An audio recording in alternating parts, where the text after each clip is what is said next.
使用创意笔工具。使用创意笔工具就好像是在纸上使用铅笔绘图一样，您可以绘制任意的路径。Photoshop 会自动的增加锚点，您不需要决定锚点所要放置的位置。路径完成了以后，也可以再进行调整。接着我们就开启这一个范例档案来做示范。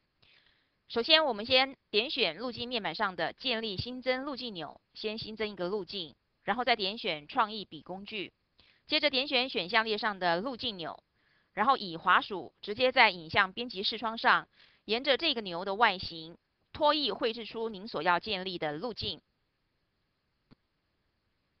我们可以大致的先绘制出这个牛的外形。在绘制的过程中，如果放开滑鼠之后要接着绘制，我们可以将这个游标移动到终点的位置。当滑鼠游标的右下方出现了一个斜线的时候，就可以继续的绘制。